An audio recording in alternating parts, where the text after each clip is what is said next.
Amoureux des tracteurs qui envoient le pâté, ce moment est pour vous. C'est à l'EMA où nous sommes actuellement que dans quelques instants, les grands gagnants de la compétition Tractor of the Year vont être révélés.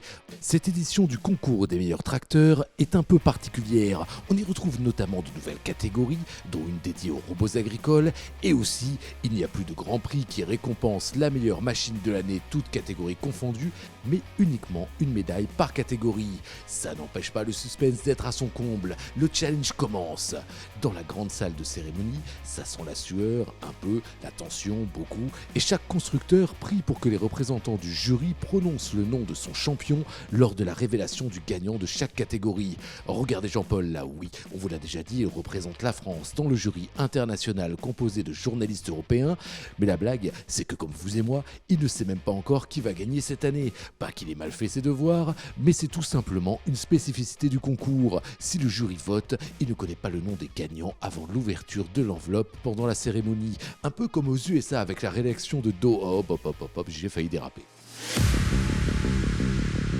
Alors, après quelques mots d'introduction par le DG de BKT qui sponsorise cette compétition, on commence avec la fameuse catégorie Totibot qui récompense les robots agricoles. Et c'est l'Axid 5.115T2 qui gagne les faveurs du jury cette année et qui pourra se vanter d'être le premier robot récompensé dans cette nouvelle catégorie. On enchaîne.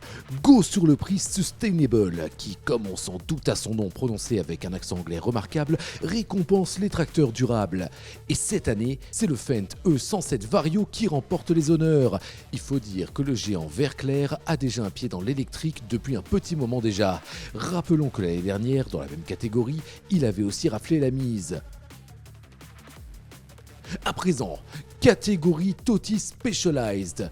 Et cette fois, c'est Antonio Carraro qui gagne avec le Tony 8900 TRG.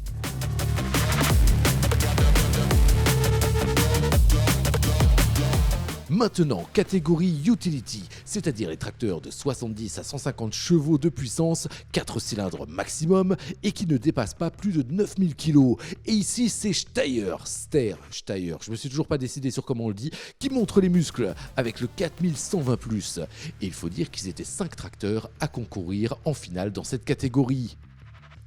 Le prix Toti Mid Power, lié au tracteur de 150 à 280 chevaux, a quant à lui récompensé le Fendt 600 Vario DP.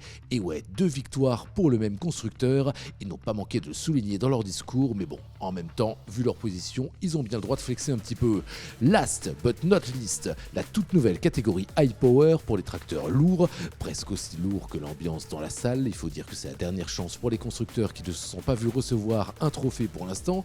Et le dernier prix de la journée revient donc à Casiache et le Quadtrac 715. Et ouais, il écrase pas mal celui-là.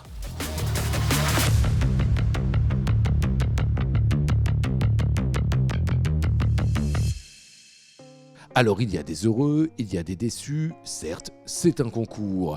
Mais le Toti, c'est un rendez-vous qu'on aime bien parce que oui, on décore les constructeurs, mais c'est aussi une célébration de l'innovation en machinisme. Autant dire qu'on achète et qu'on a hâte de retrouver la compétition l'année prochaine. Et comme on dit à Bologne, ciao!